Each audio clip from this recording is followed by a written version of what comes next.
ನಮಸ್ತೆ. ಸ್ಪರ್ಧಾಕಾಸಿ ಅಕಾಡೆಮಿಗೆ ತಮ್ಮೆಲ್ಲರಿಗೂ ಸ್ವಾಗತ. ಸ್ನೇಹಿತರೆ, ನಮ್ಮ ಚಾನೆಲ್ ಅನ್ನು ಯಾರು ಸಬ್ಸ್ಕ್ರೈಬ್ ಮಾಡ್ಕೊಂಡಿಲ್ಲ, ದಯವಿಟ್ಟು ಚಾನಲ್ ಸಬ್ಸ್ಕ್ರೈಬ್ ಮಾಡ್ಕೊಂಡು ವಾಚ್ ಮಾಡ್ರಿ. ನಾವು ಹಾಕ್ತಕ್ಕಂಥ ನೋಟಿಫಿಕೇಶನ್ ನಿಮಗೆ ಬರ್ತಾ ಹೋಗುತ್ತೆ. ಸೊ ಬಹಳಷ್ಟು 4-5 ದಿನಗಳ ಹಿಂದೆ ಏನು ಅಂತಿಮವಾಗಿ ಫೈನಲ್ ಆಗಿ ಸಿ.ಎನ್.ಆರ್ ಪ್ರಾಥಮಿಕ ಶಾಲಾ ಶಿಕ್ಷಕರ ಒಂದು ಸಿ.ಎನ್.ಆರ್ ಏನು ಬಂತು. ಸೊ ಇದರಲ್ಲಿ ಮುಖ್ಯವಾಗಿರ್ತಕ್ಕಂಥ ಅಂಶ ಏನು ಅಂತಂದ್ರೆ, 1 to 5th ಶಿಕ್ಷಕರಾಗ್ಲಿಕ್ಕೆ ಒಂದು ಕ್ರೈಟೇರಿಯಾ ಇದೆ. ಏನ್ ಕ್ರೈಟೇರಿಯಾ ಇದೆ ಅಂತಂದ್ರೆ, ಪಿಯುಸಿಯ ಪಿಯುಸಿ ಅನ್ನುವಂಥದ್ದು ಒಂದು ಅರ್ಹತಾ ಮಾನದಂಡವಾಗಿ ಅಲ್ಲಿ ಏನಪ್ಪಾ ಹತ್ರ ಪ್ರತಿಯೊಂದು ಸಬ್ಜೆಕ್ಟ್‌ಗೆ ನೀವು 50 ಅಂಕಗಳನ್ನ ಮಿನಿಮಮ್ ಪಡೆದಿರಲೇಬೇಕು ಅನ್ನುವಂಥದ್ದು ಒಂದು ಅರ್ಹತಾ ಮಾನದಂಡವಾಗಿ. ಅಂದ್ರೆ ಇದು 2017ರ ಸಿ.ಎನ್.ಆರ್.ದಲ್ಲಿ ಇದೆ. ಈ ಮೆನ್ಷನ್ ಇದೆ. ಅಂದ್ರೆ ಪಿಯುಸಿ ಒಳಗ ಪ್ರತಿ ಸಬ್ಜೆಕ್ಟ್ ಅಲ್ಲಿ ನೀವು 50 ಅಂಕಗಳನ್ನ ಪಡಿಲೇಬೇಕು. ಅಂದಾಗ ನೀವು ಏನಪ್ಪಾ ಹತ್ರ ಎಲಿಜಿಬಿಲಿಟಿಯನ್ನ ಪಡ್ಕೋತೀರಿ 1 to 5th ಹೌದಾ? ಸ್ನೇಹಿತರೆ, ಈ ವಿಚಾರವಾಗಿ ತುಂಬಾ ದಿನಗಳಿಂದ ಬಹಳಷ್ಟು ಆಸ್ಪಿರೆಂಟು ನಾವು ಈ ಏನು ಬ್ಯಾಕಪ್ ಸ್ಕೋರ್ ರಿಮೂವ್ ಮಾಡಿಸಿವಲ್ಲ, ಆ ಸಂದರ್ಭದಲ್ಲಿ ಒಂದಿಷ್ಟು ಅದರಲ್ಲಿ ಅದೇ ಲೆಟರಲ್ಲಿ ಸಾಕಷ್ಟು ಬಾರಿ ನೀವು ಮೆನ್ಷನ್ ಮಾಡಿದಿರಿ. ಅಂದ್ರೆ ಇಲಾಖೆಗೆ ಏನಪ್ಪಾ ಹತ್ರ ಈ ವಿಚಾರವನ್ನ ತಲುಪಿಸಿದಿರಿ. ಬಟ್ ಯಾಕೆ ತಿದ್ದುಪಡಿ ಆಗ್ಲಿಲ್ಲ ಅನ್ನೋ ಕಾರಣಕ್ಕಾಗಿ, ಏನಕ್ಕಾಗಿ ಆಗ್ಲಿಲ್ಲ ಅಂತಂದ್ರೆ, ಸೊ ಆ ವಿಚಾರವನ್ನ ಅವ್ರು ಯಾವುದೇ ಕಾರಣಕ್ಕೂ ಅವ್ರು ಡ್ರಾಫ್ಟ್ ಬಿಟ್ಟಿಲ್ಲ. ಯಾವ್ದನ್ನ ಡ್ರಾಫ್ಟ್ ಬಿಟ್ಟಿದ್ದಾರೆ ಅದನ್ನ ಮಾತ್ರ ಏನಪ್ಪಾ ಹತ್ರ ಅವ್ರು ತಿದ್ದುಪಡಿ ಮಾಡಿರ್ತಕ್ಕಂಥದ್ದು. ಸೊ ಈ ಸರ್ಕಾರದಲ್ಲಿ ಅದಾಗೆ ಏನಪ್ಪಾ ಯಾವುದೇ ರೀತಿ ಆಕ್ಷನ್ ತಗೊಳಲ್ಲ. ನಾವೇ ಏನಪ್ಪಾ ಹತ್ರ ಫೈಟ್ ಮಾಡಿ ಏನಪ್ಪಾ ಹತ್ರ ಮಾಡಿಸ್ಬೇಕಾಗತ್ತೆ. ನೋಡಿ, ಬ್ಯಾಕಪ್ ಸ್ಕೋರ್ ವಿಚಾರವಾಗಿ 2.5 ವರ್ಷದ ನಾವು ಹೋರಾಟ ಮಾಡಿದ ನಂತರ ಅಂತಿಮವಾಗಿ ಏನಪ್ಪಾ ಹತ್ರ ಎಲ್ಲರಿಗೂ ಸಿಹಿ ಸುದ್ದಿ ಬಂತು. ಹಾಗೆ ಇಲ್ಲಿ ಮತ್ತೊಂದು ಪ್ರಮುಖವಾಗಿರ್ತಕ್ಕಂಥ ವಿಚಾರ ಏನು ಅಂತಂದ್ರೆ, ಸುಮಾರು ಅಭ್ಯರ್ಥಿಗಳು ಟೀಚರ್ ಆಸ್ಪಿರೆಂಟು ಎಲ್ರು ಏನಪ್ಪಾ ಹತ್ರ ಪಿಯುಸಿಯಲ್ಲಿ ಎಲ್ಲಾ ಸಬ್ಜೆಕ್ಟ್ ಅಲ್ಲಿ 50 ಅಂಕ ಇರ್ಲಿಕ್ಕೆ ಸಾಧ್ಯ ಇಲ್ಲ. ಸುಮಾರು ಸಾಕಷ್ಟು 100ಕ್ಕೆ 90% ಹಾಗಾಗಿ ಇವತ್ತು ಏನು ಸಿ.ಎನ್.ಆರ್ ನ ಮಾಡಿದಾರಲ್ಲ 2017 ಸಿ.ಎನ್.ಆರ್ ದಲ್ಲಿ, ಅವಾಗ ಅಬ್ಜೆಕ್ಷನ್ ಬಿಟ್ಟಿದ್ರು. ಬಟ್ ಅವಾಗ ಯಾರು ಅಬ್ಜೆಕ್ಷನ್ ಹಾಕ್ಲಿಲ್ಲ. ಯಾಕಂದ್ರ ಆ ಸಂದರ್ಭದಲ್ಲಿ ಅದು ಪ್ರಸ್ತುತ ಮುನ್ನೆಲೆಗೆ ಇರ್ಲಿಲ್ಲ. ಹಾಗಾಗಿ ಎಸ್, ಇವಾಗ ಅಬ್ಜೆಕ್ಷನ್ ಕರೆದಿಲ್ಲ ಅವರು, ನಾವ್ ಹೆಂಗ್ ಹಾಕೋದು? ಸೊ ಅದೇ ಮಾದರಿಲಿ ಇದೆ. ಈಗ ಜಿಪಿಟಿಗೆ ಡಿಗ್ರಿಯಲ್ಲಿ ಅಲ್ಲೂ ಏನಪ್ಪಾ ಹತ್ರ ಈ ಸಬ್ಜೆಕ್ಟ್ ಇತ್ತು, ಇವಾಗ ಓರಲ್ ಆಗಿ ಮಾಡಿದ್ದಾರೆ. ಯಾಕಂದ್ರೆ ಅವಾಗ ಲಾಸ್ಟ್ ಟೈಮ್ ಅಬ್ಜೆಕ್ಷನ್ ಕರೆದಿದ್ರು, ಅವಾಗ ಅಬ್ಜೆಕ್ಷನ್ ಹೋಗಿದ್ದು.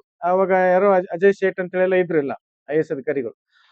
ಸೊ ಆ ಸಂದರ್ಭದಲ್ಲಿ ನಮ್ಮ ಒಂದು ಟೀಚರ್ ಆಸ್ಪಿರೆಂಟ್ ಹಾಕ್ಲಿಲ್ಲ. ಈ ಕಾರಣಕ್ಕಾಗಿ ಇವತ್ತು ನಮಗೆ ಏನಪ್ಪಾ ಹತ್ರ ಇದೊಂದು ದೊಡ್ಡ ಸಮಸ್ಯೆಯಾಗಿ ಪರಿವರ್ತನೆ ಆಗ್ತಾ ಇದೆ.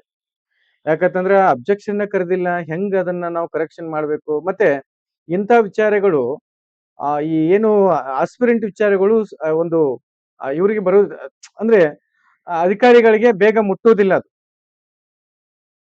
ಹಾಗಾಗಿ ನಾವು ಆಸ್ಪಿರೆಂಟ್ ಏನಪ್ಪಾ ಹತ್ರ ಇವುಗಳನ್ನ ನಾವೇ ಫೈಟ್ ಮಾಡಿ ಏನಪ್ಪಾ ಹತ್ರ ಸರಿ ಮಾಡ್ಬೇಕಾಗತ್ತೆ. ಈಗ ಓವರಾಲ್ ಆಗಿ ಪಿಯುಸಿಯ ಓವರಾಲ್ 50% ಆಗ್ಬೇಕು, ಅದನ್ನ ನಾವು ಕನ್ಸಿಡರ್ ಮಾಡ್ಬೇಕು ಅಂತೇಳಿ ಇಲಾಖೆಗೆ ನಾವೆಲ್ಲರೂ ಏನಪ್ಪಾ ಹತ್ರ ಒಂದು ಒಂದು ನಮ್ಮ ಸಂಘಟನೆ ವತಿಯಿಂದ ಒಂದು ತಂಡವಾಗಿ ನಾವೆಲ್ಲ ಏನಪ್ಪಾ ಹತ್ರ ಲೆಟರ್ ಅನ್ನ ಕೊಡ್ಬೇಕಾಗತ್ತೆ, ಮನವಿ ಮಾಡ್ಕೋಬೇಕಾಗತ್ತೆ.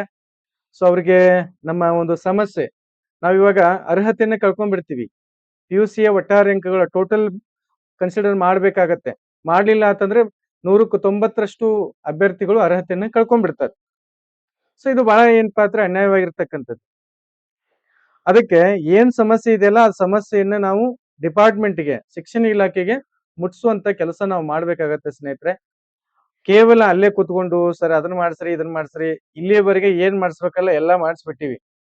ಯಾಕಂದ್ರೆ ಬಹಳಷ್ಟು ಜನ ಸಹಕಾರ ಕೊಟ್ಟಿದ್ರಿ. ಒಂದು ಬ್ಯಾಕಪ್ ಸ್ಕೋರ್ ವಿಚಾರವಾಗಿ ನಾವು ಸಹ ಏನಪ್ಪಾ ಹತ್ರ ಅಷ್ಟು ಕೆಲಸವನ್ನ ಬಹಳ ಚೆನ್ನಾಗಿ ಏನಪ್ಪಾ ಹತ್ರ ನಿಭಾಯಿಸಿಕೊಂಡು ಅದನ್ನ ಅಂತಿಮವಾಗಿ ಬರೋ ತನಕ ನಾವು ಬಿಡ್ಲಿಲ್ಲ. ಈಗ ಈ ಪಿಯುಸಿಯ ಒಟ್ಟಾರೆ ಅಂಕಗಳು 50% ಅನ್ನ ಕನ್ಸಿಡರ್ ಮಾಡ್ಬೇಕು. ಆಮೇಲೆ 1 to 5th ಏನೈತಲ್ಲ, ಅದು ಸಬ್ಜೆಕ್ಟ್ ವೈಸ್ ನೇಮಕಾತಿ ಆಗಬಾರ್ದು. ಅಲ್ಲಿ ಸಾಮಾನ್ಯ ಶಿಕ್ಷಕರು ಅಂತೇಳಿನ ಈ ಮುಂಚೆ ಹೆಂಗ್ ತೋದಿದ್ರು ಅದೇ ಪ್ರಕಾರವಾಗಿ ತಗೋಬೇಕು. ಸೊ ಅದೊಂದು ಇವೆರಡು ವಿಚಾರವಾಗಿ ಶಿಕ್ಷಣ ಇಲಾಖೆಗೆ ಮನವಿ ಕೊಡಬೇಕಾಗತ್ತೆ. ಸೊ ಬಹಳಷ್ಟು ಸ್ಪರ್ಧಾರ್ಥಿಗಳು ಈಗ ಈ ಒಂದು ವಾರದ ಅವಧಿಯಲ್ಲಿ ರಿಕ್ವೆಸ್ಟ್ ಮಾಡ್ತಾ ಇದ್ರಿ, ಕಮೆಂಟ್ ಮಾಡ್ತಾ ಇದ್ರಿ, ಕಾಲ್ ಮಾಡ್ತಾ ಇದ್ರಿ. ಬಟ್ ನಾವೊಬ್ಬನ ಏನ್ ಪಾತ್ರ ಮಾಡ್ಸಕ್ ಆಗಲ್ಲ. ನೀವೆಲ್ರೂ ಡಿಪಾರ್ಟ್ಮೆಂಟ್ಗೆ ಹೋಗುನು ಸರ್, ನಾವು ರೆಡಿ ಇದೀವಿ ಅಂತಂದ್ರೆ ನಿಮ್ಮ ಎಲ್ಲಾ ಸ್ನೇಹಿತರನ್ನೆಲ್ಲ ಕರ್ಕೊಂಡು ಬಂದ್ರೆ ಇದು ಸಾಧ್ಯ ಆಗತ್ತೆ. ಇಲ್ಲಾಂದ್ರೆ ನಾನೊಬ್ಬನೇ ಹೋದ್ನ ಅಥವಾ ಯಾವುದೋ ಒಂದು 4-5 ಜನ ಕರ್ಕೊಂಡು ಹೋಗ್ತೀವಿ ಅಂತಂದ್ರೆ ಇದು ಸಾಧ್ಯ ಆಗಲ್ಲ ನೋಡಿ. ನಾನು ಸ್ಪಷ್ಟವಾಗಿ ಹೇಳ್ತೀನಿ. ಮತ್ತೆ ಕೆಲಸ ನಿಮ್ದು. ನೀವು ಬಾ ನೀವು ಬರ್ರಿ ಸರ್ ನಮ್ಗ್ ಸಪೋರ್ಟ್ ಮಾಡ್ರಿ ಅಂತಂದ್ರೆ ಅಷ್ಟೇ ಬರೋಣ ನಾನು. ಯಾಕಂತಂದ್ರೆ ನಮ್ಮವು ಸಾಕಷ್ಟು ಕೆಲಸ ಇದಾವೆ. ಅದಕ್ಕೆ ಬುಧವಾರ ಒಂದು ಡೇಟನ್ನ ಫಿಕ್ಸ್ ಮಾಡಿದ್ವಿ. ಬುಧವಾರ ಬೆಳಗ್ಗೆ ನೀವು ಶಾಲಾ ಶಿಕ್ಷಣ ಇಲಾಖೆಗೆ ಬೆಳಗ್ಗೆ 10 ಗಂಟೆಗೆ ಪ್ರತಿಯೊಬ್ಬ ಸ್ಪರ್ಧಾರ್ಥಿ ನಿಮ್ಮ ಒಂದು PUC ಅಂಕಗಳನ್ನ ಪಟ್ಟಿಯನ್ನ ತೆಗೆದು ನೋಡಿ. ಎಲ್ಲಾ ಸಬ್ಜೆಕ್ಟು 50 ಅಂಕಗಳು ಇರ್ಲಿಕ್ಕೆ ಸ್ವಲ್ಪ ಕಷ್ಟ ಆಗತ್ತೆ. ಅದಕ್ಕೆ ಪ್ರತಿಯೊಬ್ಬ ಆಸ್ಪಿರೆಂಟು ನೀವು ಬಹಳ ಹೋಪ್ ಇಟ್ಕೊಂಡ್ರಿ ಈ ಬಾರಿ PSTR ಆಗತ್ತೆ ಅಂತೇಳಿ. ಅದಕ್ಕೆ ಎಲಿಜಿಬಿಲಿಟಿ ಆಗ್ಬೇಕು ಸಿಗ್ಬೇಕು ಅಂತಂದ್ರೆ ಖಂಡಿತ ನಾವೆಲ್ಲ ಸೇರಿ ಡಿಪಾರ್ಟ್ಮೆಂಟ್‌ಗೆ ಒಂದು ಮನವಿಯನ್ನ ಕೊಡ್ಬೇಕಾಗತ್ತೆ. ನಮ್ಮ ಸಂಘಟನೆ ವತಿಯಿಂದ ಲೆಟರ್ ಅನ್ನ ಹಾಕೋಣ. ಖಂಡಿತ ಅದು ನಾವು ಮನವಿ ಕೊಟ್ಟಿವಿ ಅಂತಂದ್ರೆ ಖಂಡಿತ ಅದು ಇದಾಗತ್ತೆ. ರಿಮೂವ್ ಆಗತ್ತೆ. ರಿಮೂವ್ ಆಗಿ ಓರಲ್ ಅಂತೇಳಿ ಮಾಡ್ತಾರವ್ರು. ಅದಕ್ಕೆ ಮಂಗಳವಾರ ಅಲ್ಲ ಬುಧವಾರ ಏನಪ್ಪಾ ಅಂತಂದ್ರ ಡಿಪಾರ್ಟ್ಮೆಂಟ್‌ಗೆ ಹೋಗೋದು ನಾವು ಫಿಕ್ಸ್ ಮಾಡಿದ್ದೀವಿ. ಎಲ್ಲ ಸ್ಪರ್ಧಾರ್ಥಿಗಳು ಟೀಚರ್ ಆಸ್ಪಿರೆಂಟ್ 1 to 5th ಏನ್ ಟೀಚರ್ ಆಸ್ಪಿರೆಂಟ್ ಇದೆಲ್ಲ ಎಲ್ರು ಏನಪ್ಪಾ ಅಂದ್ರೆ ಬೆಂಗಳೂರಿಗೆ ನೀವು ಬರ್ಬೇಕಾಗತ್ತೆ ನೋಡಿ. ಮತ್ತೆ ಸ್ವಲ್ಪ ಜನ ಬಂದ್ರು ಅಂತಂದ್ರೆ ಅದಾಗೋದಿಲ್ಲ. ತುಂಬಾ ಆಸ್ಪಿರೆಂಟ್ ಒಂದು ಸರಿಸುಮಾರು ಒಂದು 200, 300, 400 ಜನ ಎಲ್ಲ ಆಸ್ಪಿರೆಂಟು ನೀವು ಬಂದ್ರಿ ಅಂತಂದ್ರೆ ನಾನು ಶಾಲಾ ಶಿಕ್ಷಣ ಆಯುಕ್ತರಾಗಿರ್ತಕ್ಕಂಥ ವಿಕಾಸ್ ಸರ್ಗೆ ಮತ್ತೆ ಕಮಿಷನರ್ ಆಗಿರ್ತಕ್ಕಂಥ ಮೇಡಮ್ ಅವರಿಗೆ ರಶ್ಮಿ ಮೇಡಮ್ ಅವರಿಗೆ ಸಾಧ್ಯವಾದ್ರೆ ಯಾರ್ಯಾರಿಗೆ ಏನೇನು ಲೆಟರ್ ತಲುಪಿಸ್ಬೇಕಲ್ಲ ತಲುಪ್ಸೋಣ.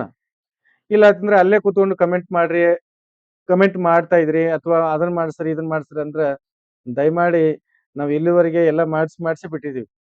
ಈ ಸಮಾಜಕ್ಕೆ ನಾವ್ ಏನೇ ಒಳ್ಳೇದು ಮಾಡಿದ್ರು ಅದು ಮತ್ತೊಂದು ಏನಪ್ಪಾ ಅಂದ್ರೆ ಕೊನೆಗೆ ಒಂದು ಮಾತು ಬಂದೇ ಬರುತ್ತೆ. ಅದಕ್ಕೆ ಊರು ಉಪಕಾರ ಅರಿಯೋದು ಹೆಣ ಶೃಂಗಾರ ಅರಿಯೋದು ಅಂತೇಳಿ. ಅದಕ್ಕೆ ನಮ್ಮ ಪಾಡಿಗೆ ನಾವು ಯಾರು ತಮ್ಮ ಪಾಡಿಗೆ ತಾವು ಕೆಲಸ ಮಾಡ್ಕೊಂಡು ಹೋಗ್ತಾ ಇದ್ದಾರಲ್ಲ ಅವ್ರು ಬಹಳ ತುಂಬಾ ಒಳ್ಳೆಯವರು. ಏನಾದ್ರು ಸೋಷಿಯಲ್ ಆಗಿ ಏನಾದ್ರು ಮಾಡ್ಲಿಕ್ಕೆ ಹೊರಟ್ರೆ ಅಲ್ಲಿ ಏನಪ್ಪಾ ಅಂದ್ರೆ ಸಾಕಷ್ಟು ಟೀಕೆ ಟಿಪ್ಪಣಿಗಳು ಬರ್ತಾವ. ಟೀಕೆ ಟಿಪ್ಪಣಿಗಳು ಬರ್ಲಿ, ಏನು ಸಮಸ್ಯೆ ಇಲ್ಲ.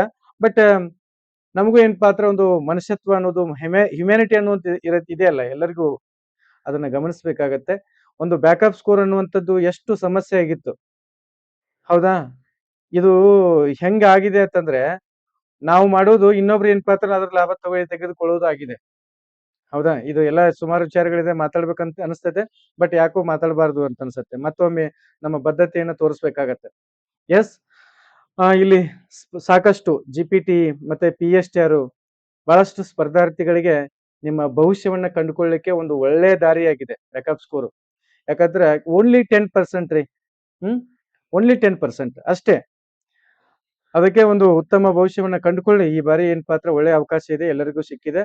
ಮತ್ತೆ ಯಾರು ಈಗ ಓವರಾಲ್ 50% ಮಾಡಿಸ್ಬೇಕು ಅಂತೇಳಿ ನಿಮ್ದು ಒಂದು ಬೇಡಿಕೆ ಐತೆಲ್ಲ, ಅವ್ರೆಲ್ರೂ ಏನಪ್ಪಾ ಅಂದ್ರೆ ಬುಧವಾರದಂದು ಏನಪ್ಪಾ ಅಂದ್ರೆ ನೀವು ಬರ್ಬೇಕಾಗತ್ತೆ ನೋಡಿ ಬೆಂಗಳೂರಿಗೆ. ಕೆಳಗೆ ಕಾಣ್ತಕ್ಕಂಥ ನಂಬರ್ಗೂ ಕಾಂಟ್ಯಾಕ್ಟ್ ಮಾಡಿ, ಲ್ಯಾಂಡ್ಲೈನ್ ನಂಬರ್ ಕಾಂಟ್ಯಾಕ್ಟ್ ಮಾಡಿ, ನಾನು ಸಿಗ್ತೀನಿ. ಪ್ರತಿಯೊಬ್ಬ ಆಸ್ಪಿರೆಂಟು ನೀವು ಬಂದಿದ್ದೆ ಆದ್ರೆ ಡಿಪಾರ್ಟ್ಮೆಂಟ್ಗೆ ನಾವು ರಿಕ್ವೆಸ್ಟ್ ಮಾಡಿ ಮನವಿ ಮಾಡಿ ಇದನ್ನ ಮಾಡಿಸ್ಬೋದು. ಇಲ್ಲ ಅಂತಂದ್ರೆ ನಿಮ್ಮ ಅರ್ಹತೆಯನ್ನ ಕಳ್ಕೊಂಡ್ಬಿಡ್ತೀರಿ. ನೋಡಿ, ನಿಮ್ಮ ವಿಚಾರ ಬಿಟ್ಟುಕೊಟ್ಟಿದ್ದು. ಹೆಚ್ಚಿನ ಮಾಹಿತಿಗಾಗಿ ಕೆಳಗಡೆ ಸ್ಪರ್ಧಾಕಾಸಿ ಅಕಾಡೆಮಿ ಒಂದು ವಾಟ್ಸಪ್ ಗ್ರೂಪ್ ಇದೆ, ಟೆಲಿಗ್ರಾಮ್ ಗ್ರೂಪ್ ಇದೆ, ಅಲ್ಲೆಲ್ಲ ಅಪ್ಡೇಟ್ ಮಾಡ್ತೀವಿ. ಯಾವಾಗ ಹೋಗೋಣ ಏನೇನು ಅಂತೇಳಿ ಚರ್ಚೆ ಮಾಡ್ತೀವಿ. ಅಲ್ಲೆಲ್ಲರೂ ಏನಪ್ಪಾ ಅಂದ್ರೆ ಜಾಯ್ನ್ ಆಗಿ, ಮತ್ತೆ ಏನಾದ್ರು ಸಮಸ್ಯೆಗಿದ್ರು ಸಹಿತ ಕಮೆಂಟ್ ಮಾಡೋದ್ರ ಮೂಲಕ ತಿಳಿಸಿ. ಅಲ್ಲೇ ಕಮೆಂಟ್ ಮಾಡೋದ್ರ ಮೂಲಕನೇ ಎಲ್ಲ ಆಗ್ಲಿ ಅಂತಂದ್ರೆ ಅದು ಯಾವುದೇ ಕಾರಣಕ್ಕೂ ಆಗಲ್ಲ. ಹಂಗಾಗಿದ್ರೆ ಸಾಕಷ್ಟು ಜನ ಬ್ಯಾಕಪ್ ಸ್ಕೋರ್ ರಿಮೂವ್ ಮಾಡ್ರಿ ಅಂತೇಳಿ ಲೆಟರ್ ಕೊಟ್ಟಿದ್ರು. ಅದಾಗಲ್ಲ. ಬ್ಯಾಕಪ್ ಬರೀ ಲೆಟರ್ ಕೊಟ್ರೆ ಆಗಲ್ಲ. ಅಲ್ಲಿ ನಾವು ಸಾಕಷ್ಟು ಪರಿಶ್ರಮ ಹಾಕ್ಬೇಕಾಗತ್ತೆ. ಅದನ್ನ ಮುಂದಾಳತ್ವ ವಹಿಸ್ಕೊಂಡು ಹೆಂಗ ಯಾವ ಪ್ಲಾನ್ ಹಾಕಿದ್ರೆ ಅದು ಕೆಲಸ ಆಗತ್ತೆ ಅನ್ನುವಂಥದ್ದು ಬೇಕಾಗತ್ತೆ ಹೌದಾ. ಹಿಂಗೆಲ್ಲ ಇದೆ. ಇದು ಯಾರು ಆತ್ಮವಿಶ್ವಾಸ ಕಳ್ಕೋಬೇಡಿ. ಇದು ಖಂಡಿತ ಇದನ್ನ ಏನಪ್ಪಾ ಅಂದ್ರೆ ಮಾಡಿಸ್ತೀವಿ ನಾವು. ಅದಕ್ಕೆ ನಿಮ್ಮ ಸಪೋರ್ಟು ಸಹಕಾರ ನೀವೆಲ್ಲ ಏನಪ್ಪಾ ಅಂದ್ರೆ ಬಂದ್ರೆ ಸಾಕು ಅಷ್ಟೇ, ಬೇರೆ ಏನು ಇಂಟೆನ್ಷನ್ ಇಲ್ಲ. ನೀವೆಲ್ಲ ಬುಧವಾರದಂದು ಏನಪ್ಪಾ ಅಂದ್ರೆ ನೀವು ಬಂದ್ರಿ ಅಂದ್ರೆ ನಾನು ಬೆಳಗ್ಗೆ ಮೇಡಮ್ ಅವ್ರ ಹತ್ರ ಕರ್ಕೊಂಡು ಹೋಗ್ತೀನಿ. ಈ ವಿಚಾರವಾಗಿ ಮಾತಾಡೋಣ. ಇದನ್ನ CNR ತಿದ್ದುಪಡಿ ಮಾಡ್ಲೇಬೇಕು ಅಂತ ಹೇಳೋಣ. ನಮ್ಗೆ ಅಲ್ಲಿ ಸಕ್ಸಸ್ ಖಂಡಿತ ಸಿಗತ್ತೆ. Thank you so much.